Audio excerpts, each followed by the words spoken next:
Welcome back to the deep dive. We sift through all the specs, the reviews, the details, basically to give you what you really need to know. And today we're looking at something pretty interesting. It's the RG476H Retro Handheld Games Console. Right, and this one's a bit different, isn't it? We're doing this deep dive for you, focusing on how this thing tries to bridge, like, old school nostalgia with some seriously modern tech inside. Exactly.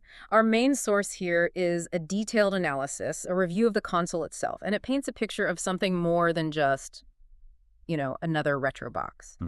The big question really is, does it pull it off? Can it actually blend that classic gaming feel with the power needed for good modern emulation? Okay, let's get into that. Because the core idea seems to be this balance act. It looks kind of retro, right? But then you peek under the hood. And there's quite a capable modern system hiding in there. That's the surprising part, I think. It doesn't scream high power from the outside. Which is maybe part of the charm. Could be. It's definitely a deliberate choice. But yeah, the insides are what make it stand out from those cheaper plug-and-play things. So the main takeaway up front is this thing aims to be way more flexible than your average retro gadget. Definitely more versatile. That decision to go for modern flexibility, that really sets the bar higher. All right, let's start with the outside then. First impressions. What grabs you? The review mentioned the color?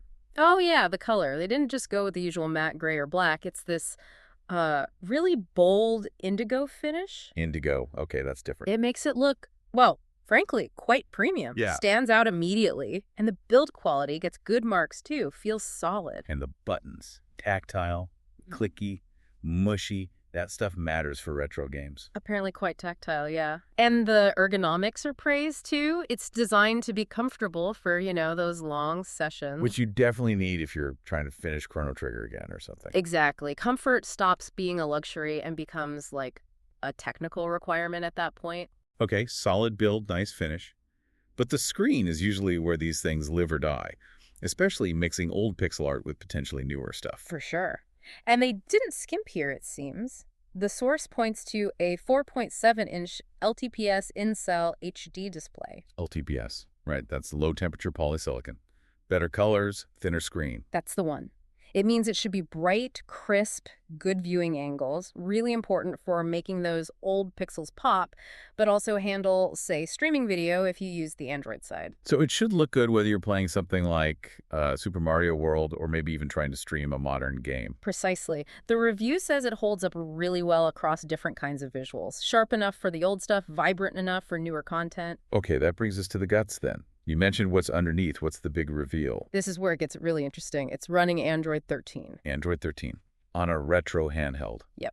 That's the core architectural choice that really shifts things. It's not just a closed, single-purpose system. Okay, so that opens up a lot of possibilities. But first, for the retro side, what does that enable? Well, besides snappy menus and customization, the big immediate win is the sheer volume of games it supports. The device comes preloaded with, get this, 8,000 games. 8,000? Seriously? Across how many systems? 25 different emulators. So you're talking NES, SNES, Game Boy, sure, but also pushing up into PSP and Dreamcast territory. Wow. Okay. 8,000 games that's almost too many. How do you even navigate that? Is the emulation actually good on the tougher stuff like Dreamcast? That's the crucial question, right? Quantity is one thing, quality is another. The analysis confirms the emulation is actually pretty smooth.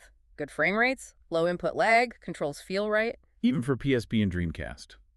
Because those can be tricky. Apparently, yes. Getting those later, more complex systems running well is what really shows off the power that Android 13 base provides. Jumping between systems is seamless too. But hang on, running a full OS like Android 13, doesn't that add overhead? Like potential slowdowns or battery drain compared to a simpler Linux build? That's a fair point. And it's a trade-off inherent in the design. The power is there, but yeah, the OS needs resources, which is probably why they added some other modern touches. Ah, like the AI stuff mentioned in the review.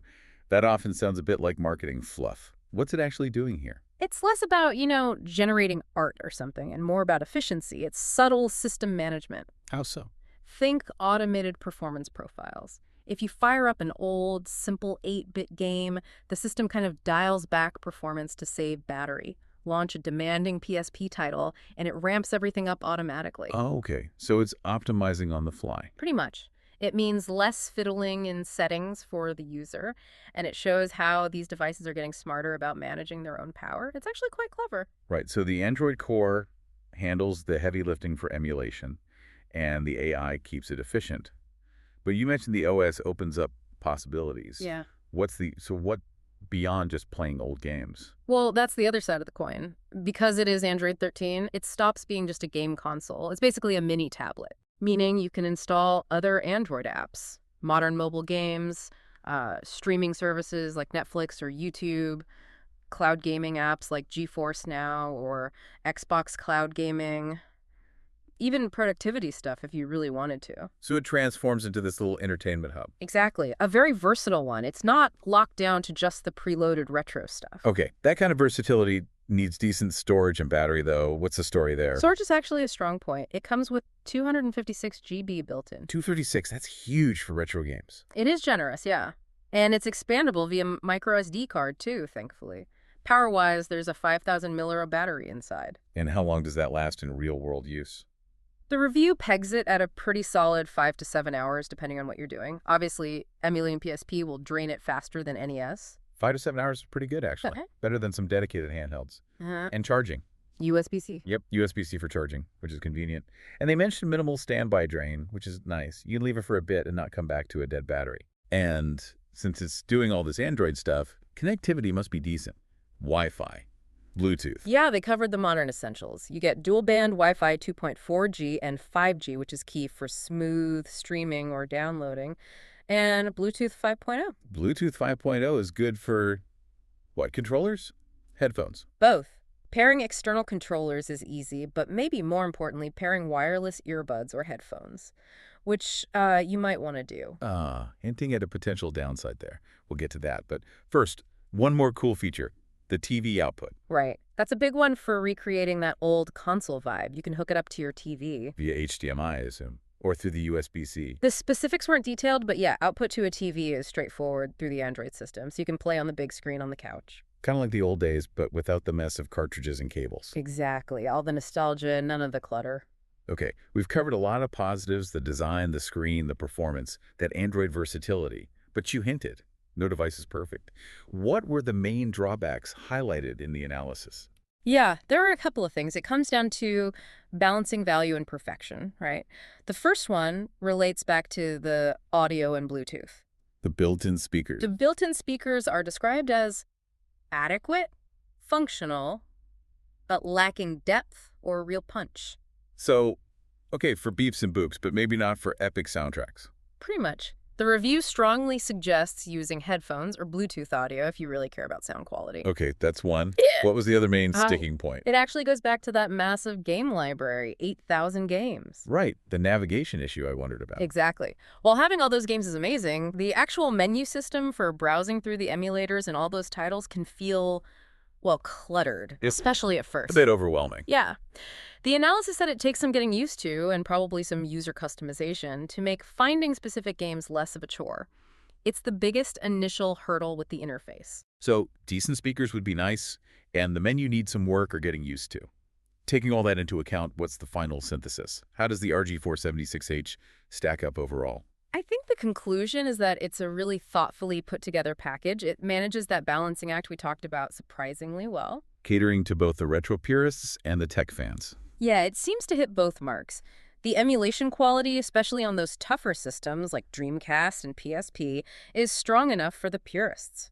And the Android core, the connectivity, the versatility that appeals to people who want more than just a retro box. So the performance and features kind of justify the price point and overcome the minor drawbacks. That seems to be the verdict. The experience it delivers, considering the power and flexibility, is seen as really good value. It exceeds expectations for what a device looking like this might offer. So the final word from the analysis. Pretty much that it's a near-perfect blend of retro charm and modern capability. One of the most versatile and competent handhelds out there right now, specifically because it leverages that Android base so effectively. Okay, so summing it all up, you get that premium Indigo design, a sharp LTPS screen, and then inside the power of Android 13 running thousands of games, well, even tricky ones, plus those smart AI efficiency tweaks. That's the core combination, yeah. The premium outside meets a surprisingly modern and powerful inside. Right. Which leads us to a final thought for you, the listener, to chew on. Mm. Given that this device, the RG476H, can handle 8,000 classic games and run modern Android apps, cloud streaming, all that stuff, does this point towards the future? Well, is the future of handheld gaming less about dedicated consoles for one specific era or type of game, and more about these powerful, versatile emulation hubs, devices that are great at retro but also double as general entertainment gadgets? So versatility over specialization as the next evolutionary step. Maybe. Is that flexibility the real killer app for portable consoles going forward? Something to think about next time you're looking at what kind of handheld experience you really want.